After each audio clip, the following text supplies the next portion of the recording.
Hey everybody, how about a little extra magic?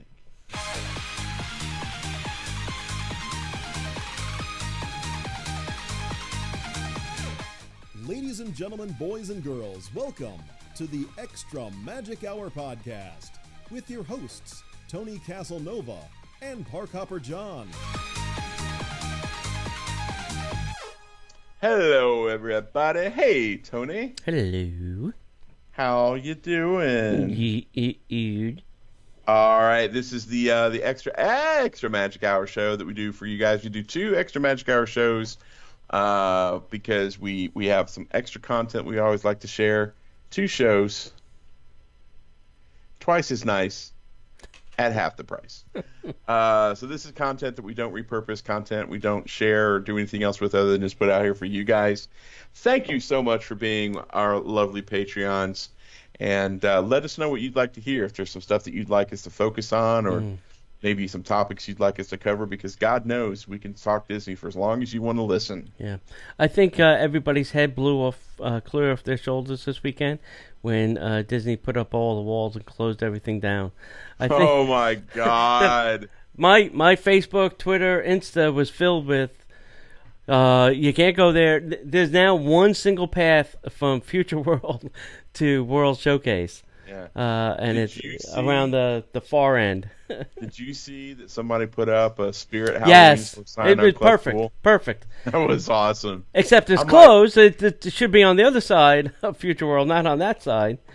But You know, they could actually probably make some killer money with that. oh my God, yes, selling Disney Halloween costumes. Disney Halloween stuff. Oh, my God. I'd do that in a heartbeat. Yeah, just bring in a ship filled with costumes and sell it. God, Right. man, that would be nuts. Nuts. So we're talking about progressive dining, and it's a fascinating topic, and we're talking about it 2 or 3 weeks into the Magical Dining Orlando time of year and Food and Wine Festival time of year. So it's always great to talk about food at this time of year. So we're starting to see all this advertising about progressive dining at Walt Disney World. I've not seen a ton of this. I don't know where this is coming from. Yeah. It's a set menu at each restaurant around the monorail loop. Oh, it's the Disney Yeah, it's the Disney one. Dinner in the Sky Yeah. thing. Yeah. For a whopping $170 a person. The Disney Parks podcast does a monorail crawl towards the end of the year that's a hell of a lot cheaper Yes. and a heck of a lot more fun. Yeah. We're not doing dinner. Yeah. Maybe we should add some food components too. Maybe we should. You know, we should. there are plenty of lounges that serve food along the route. Yep. In true fashion, this is Disney monetizing a trend that's been occurring for years. They stole monorail crawling from us, I believe, They did. Totally and they did. just threw the dining part on top Yeah. of it, This is another thing that Disney does, like for stealing the buttons. for the Run Disney community, they had the Goofy race, which was just the half marathon and the full. And then what people were doing was running the 5K, the half and the full, and they were calling it the Dopey. So Disney was like, oh, that's the game you want to play? Okay, so we're going to add a 10K, and we're going to give you another medal and call it the Dopey. And you got to run a 5K one day, a 10K the next day, a half marathon the next day, and a full marathon, and then you get your medal. And then you get a bed in Celebration Hospital. That's right. So one of the things that we've done, I've talked about it a lot with park hoppers and their date nights, is doing a progressive dinner. We've done similar types of things before, you and I have. When you visit Walt Disney World, it's just a great way to get around and see some things. And so that gives us the opportunity to eat and sample multiple tastes and places. And really, it's a win-win for people who are trying to find different dishes, to see as much of the resorts or the theme parks as they can. It may take a little bit of planning, but it's a lot of fun. When was the last progressive dinner that you did? Oh God, I can't remember. I'm always progressive dining. That's true. We kind of are as well. Yeah. But the easiest place to progressive dine is at Disney Springs. Oh God, yes, that's easy. It's really built for that. Yeah. Yeah. Because most of the sit-down restaurants, you're allowed to sit at the bar. Mm-hmm. You don't have to have a resi. Right. So there's that's 2 where or 4 I usually progressive dine. Yeah. It's in the lounges. If there's less than 4 of you, if there's 4 or less people, it's so much easier to get in, have a seat. Yeah. Call it a day. Yep. One of my favorite places, the Terratoni Lounge, has destroyed the food menu. It's not food anymore. It's just snacks, and it's horrible. I don't think they wanted people to be in there eating like a burger. That's what they used to have on the menu. I think that's counterintuitive to the the character dining they built. Yeah. They're like, if you want a burger, go to Roaring Forks. Otherwise, come here. It's gotten so bad that it's no longer the Terratoni Lounge. It's just the Territory Lounge. Yeah. Fallen from its glory. It's sad. All right. That's a sad day. So how you want to go through this? So why don't you go through the first part?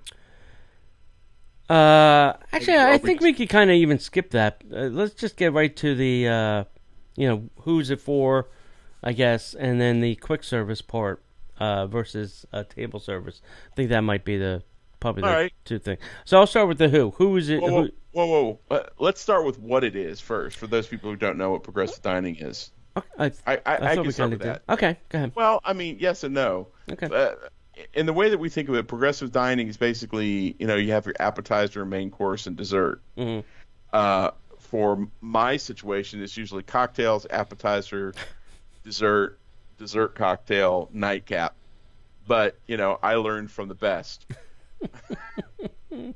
Isn't that right, Michael Eisner? Mm-hmm. So progressive dining is something that if you have a few hours to spend, that's what we do. Okay, so who is progressive dining for? Yeah, all right. So this is good for people that have time to devote to, an experience. This, just can't run up, get something, go back to their party. This is going to take some time to get through this. This transportation, going from place to place, yada, yada, yada. Yeah. For those Disney foodies that are out there that want to try as many dishes as possible, this is the thing for you. Because you can go from place to place and try. And if you're with 3 or 4 people, everybody orders something different. You're getting then 4 things at each place. So you're really getting a good picture of the Disney foodie experience. Go ahead. This is not a good thing to do if you're trying to make fast passes. Yeah. If you're trying to make fast passes, this is not for you. This is not the easiest nor the most time efficient way. So if you're down here on a weekend, you're not going to try and do progressive dining one night. You're probably going to get in, get out, and get back to a park because, unless you are coming down specifically just for Disney food, then yes, this is the thing to do. So, and it's a little bit challenging with large groups. And that's sometimes what happens to us with our monorail crawls. There's usually a pretty good group of us, and it's a little hard to, get everybody ordered, get the food, and then get on to the next location at a decent hour. So correct. Yep. Correct. So that's the who part. Who's it good for? So if you're going to try this out, you need to ask yourself a question: is it going to be like a quick service, or is it going to be a table service experience? Now, there's benefits to both, and there's drawbacks to both. If you've ever done progressive dining, you can do it with both styles of meals. Quick service is certainly easier because it takes the element of reservation or relying on availability out of the question. Right. The equation is fixed because you don't have to worry about it. You just take that stressor out. Now, that being said, the best way, like we said, is to utilize either the lounge or the bar or figure out a way that you can get in and get out. You go at a time of day when the restaurant isn't super busy, and you literally sit down and tell the wait staff, we're just here to do this. We just want to do biggity-bobbity-boo, pay for it, and go on to the next thing. Right. And usually, especially because servers at Walt Disney World, it gets monotonous. When someone sits down at a table and says, hey, we're doing a progressive dinner, this is our appetizer course. Right. We're just going to do appetizers. Right. We'd like to get it in, get it ordered, and get out of here in less than 30 minutes. Could you make that happen? That'd be pretty accommodating. Yeah. So, one thing that you don't want to forget when you're doing this is you want to take advantage of splitting or sharing dishes, like Tony said. Double the fun and half the stomach space, so that's good. Nice. You can always mix and match your favorite quick service and table service options to create the perfect progressive dining experience for you. That would be something equivalent to going to Splitsville for a sushi roll, going across the street to Haleo. What's the little shop in front of Haleo? Oh, Pepe's. Pepe's, having one of their sandwiches, and then ghosting on over to House of Blues for dessert. Yeah. You know. Yep. And then the bar and lounge options at signature dining locations are often forgotten. Right. But always available Yep. for the most part. Yep. Right. I'm going to start off with the easiest place to do this, and that's Disney Springs, which Absolutely. we said. It's food, dining, and entertainment district, so this is a huge component of Disney Springs. So there's a lot of things that you can do here. There's food trucks, there's grab and goes, there's all kinds of different food options here. So let's run down, say, a quick service version of this. So you can start off at the Deli Poutine, which is Canadian French fries with gravy and cheese curds. Absolutely great idea. I find myself at Poutine a lot. Really? Yeah. I don't know why. I just like French fries and gravy. It's a Jersey thing, God, too, from a diner. It's addicting. Yeah. And Yeah. you call them wets, right? No. Listen, we used to go to diners, get a pizza burger, and then crinkle cut French fries with brown gravy. That was a big thing at diners. Sid grew up in the Midwest, and they call them wets. Interesting. Okay. Then you can swing by the chicken guy and grab some chicken tenders and sauces to create your favorite combination, and also the affordable option. And then finally, you can then swing over to Sprinkles, where you can get, obviously, a cupcake and fill your sweet spot for the night. So that's the quick service version of that. And you could do different things. I mean, there's Marimoto's street food. Street food. There's what is that? Frontera Cucina. He's got a grab and go. I think Art Smith's got a grab and go. So you can do multiple kinds of crazy versions of this. There's Amorette's to stop for dessert. Now, table service, this is one version. Like we said, there's many different versions. First is Marimoto's. You can stop there for the popular spare ribs, which are delicious. So that's your appetizer. Then you head over to Art Smith's for the where you can split a chicken platter or any of the other chicken-based dishes, chicken and waffles, all that kind of stuff.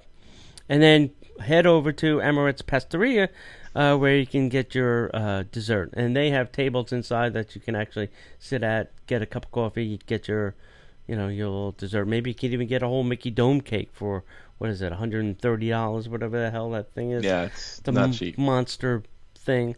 So those are some things, progressive dining at Disney Springs. Do you have any add-ons that you would do that? I would probably tell you to go to Wolfgang's for pizza. Oh my God. Yeah, well, and they have the walk up too. Yeah, well, that's why we love the Polite Pig so much, because if you go to the bar, you can sit down and order it, and they'll bring it to you. You don't have to wait in line. That's a plus. Yep. Wolfgang's has got the bar there, plus it's got the pizza place. Yep. If you're looking for something relatively quick, you can always go to Jock Lindsay's. They've got good food. You cut across to the Ganachery. There's the sake, if you're like the Japanese. Plus, there's I can't remember the name of it, but it's the place that does the sausage sandwiches. Oh yeah, BB sausage. Yeah, BB Wolf's. Yeah, there's so many great places. Plus, we're not even talking about going in and getting fish and chips. Fish and chips. Splitsville's amazing. Paddlefish, and there's so many great places there. So that's just a small sampling of what you can do at Disney Springs. We literally could do shows on everything that we're talking about. We're trying to cram a lot in just a short amount of time. Right. Next up, let's talk about Epcot, which is the progenitor of the progressive dining craze, because Food and Wine Festival, Flower and Garden Festival, Festival of the Arts, all involves progressive dining. Yes. Because they've got the kitchens there. Yep. Festivals make it easier. Word to the wise, though, these items do add up financially. Yes. So do yourself a favor, get yourself a Disney gift card when you walk in the front door. Put $100 or $50 or how much you want to spend on it, Right. and when that card is empty, stop. Yeah. You know? And do a lot of research, not a lot of, but a little research to find out, Right. hey, I want to go here, here, and here. What do those menu items cost? Yeah. So at least you have a projection of what it's going to, Right. what the damage is going to be on the wallet. So if you're looking for quick service, obviously we would always want to encourage you to wait till one of the festivals. But if you're not, I mean, there's a ton of great quick service options there. There's a few stands that are available all year round. Plus, you can go to places like I know that the what's the Italian place we go to all the time? Via Napoli. Has a quick Pizza. service window. Yep. Thank you. Has a pizza window there. Right. It's harder to get into some of those restaurants because there's constantly things happening there. The Mexico's got a quick service. Mexico's got not only has it got tacos, but it also has drinks as well. On the other side, not mojitos, but you got the land, you got the electric umbrella. Yeah. So you've got all that as well as some of the other big restaurants there. But you just have to be smart about it. If you're looking for table service, that could be a little bit more challenging. To the Gusto, wine cellar is an option. A lot of choices for wine and cheese. A few countries like the Rose and Crown Pub and Dining Room, a little harder to get into, a little harder to grab and go on that. Although at the end there is the fish and chip stand. Right. Outside, you can grab stuff there. An easy dessert favorite Walt Disney World is France's L'Artisan de Glaces or the Las. I can't. Bolognese Pasteria. I can't do French. I always try to make it Spanish. Just make it sound Italian, you'll be fine. Yeah, France has an overwhelming amount of desserts there. So yeah, you could combine desserts as well as you can go to Morocco. Morocco's got some pretty cool, and Japan has a couple of quick service options now. So yeah, there's a ton of options over at the Epcots. Right. Another place I like to go is the Boardwalk, and obviously you got that whole lake, so you got 3 resorts right there. And that's what I think makes this progressive dining easy at Disney, is because there's usually 3 or 4 hotels or restaurants within very close proximity of each other. So it kind of makes it the perfect place to do kind of things like this. Now, if you're really crazy, I mean, you can go like, say, Boardwalk, Swan and Dolphin. You can go like Boardwalk to the studios. You can go Boardwalk to Epcot. So you can extend this progressive dining out a little bit further if you don't want to just stay around the lake.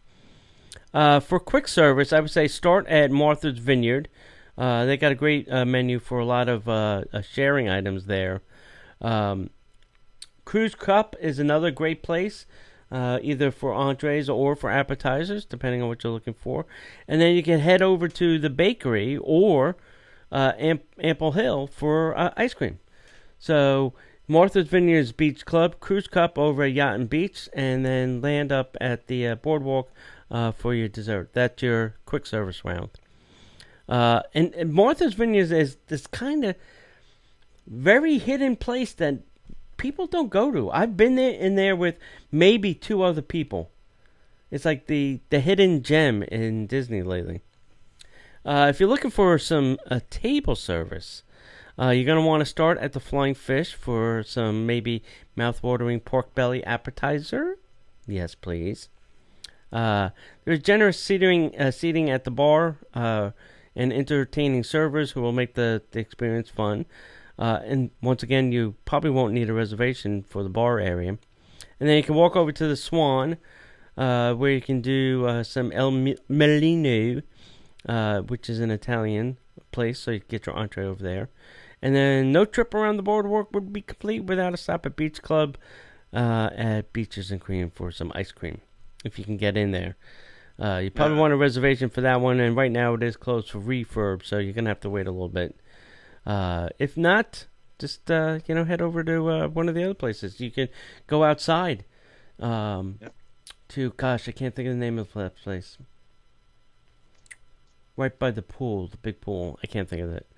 Anyway, They have. I know they have some ice cream out there that you can do. Right. So. Plus, all these resorts have shops inside of them, Yes. and they used to carry a and they're like shops, but I don't want. Yeah, but they got Mickey bars and They stuff. all which have Mickey bars. you would buy inside the parks anyway. Or a Mickey ice cream Sammy. That's my choice. Mm-hmm. Next up is the grandfather of them all, which is the Monorail Crawl. Mm-hmm. This is definitely our favorite thing to do. We do one every year, but it's mainly to the lounges. So, Yeah.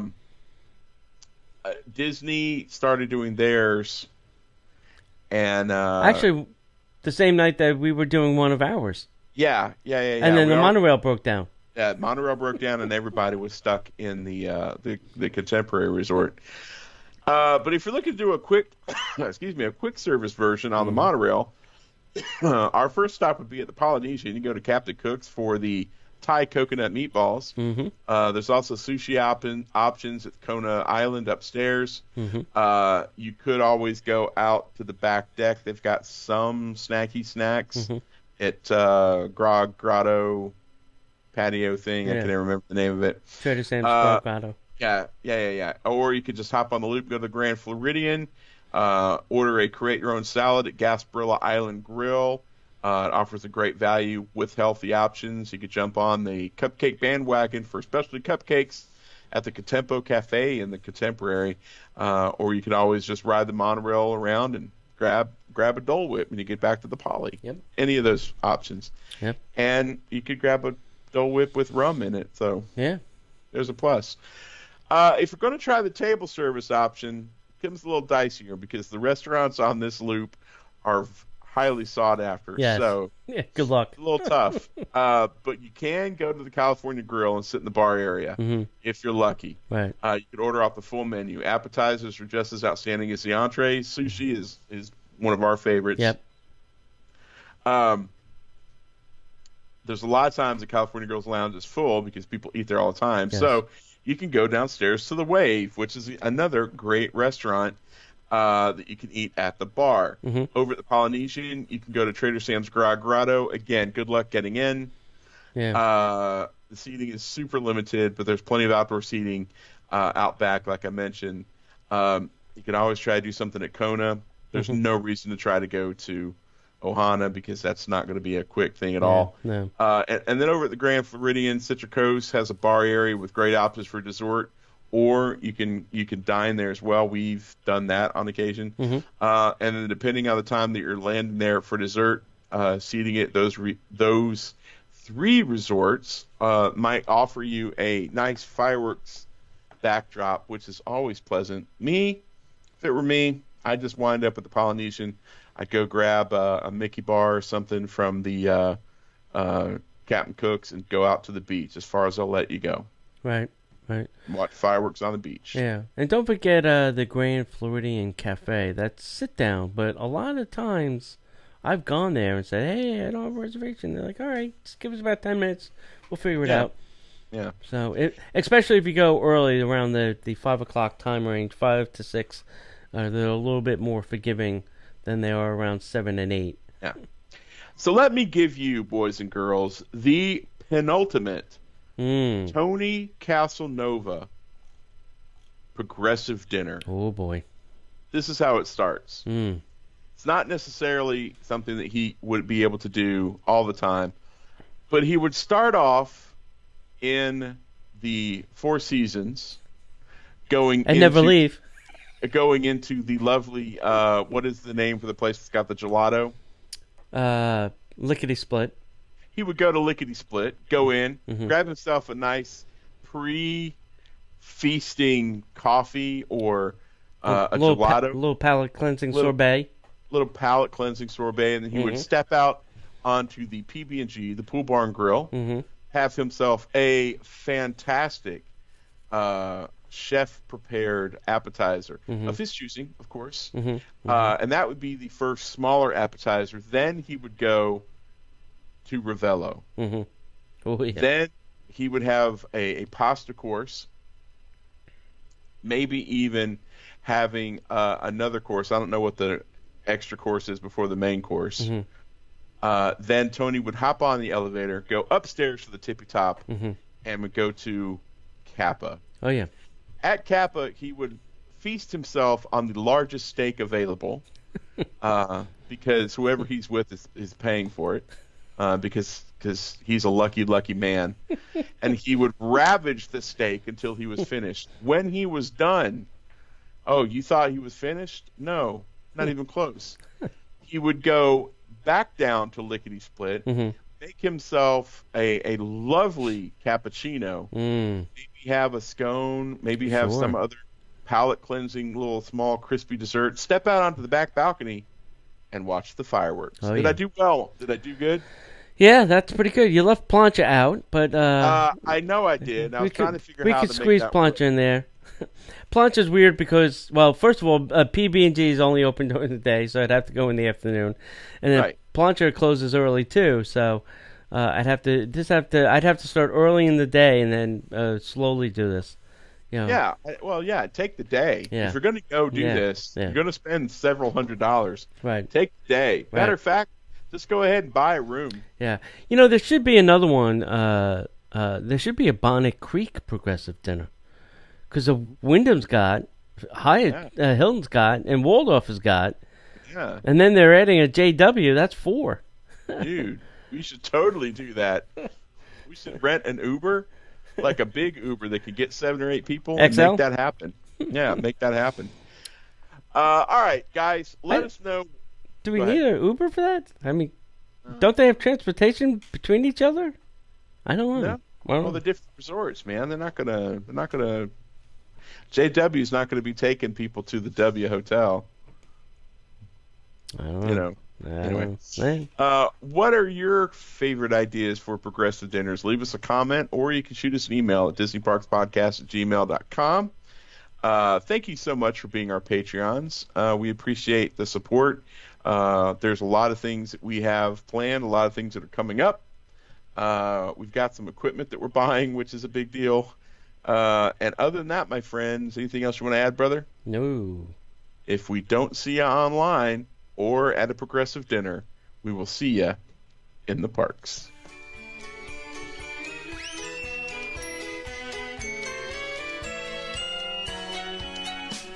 The Disney Parks Podcast is not affiliated with the Walt Disney Company. All Disney parks, attractions, lands, shows, event names, etc. are registered trademarks of the Walt Disney Company.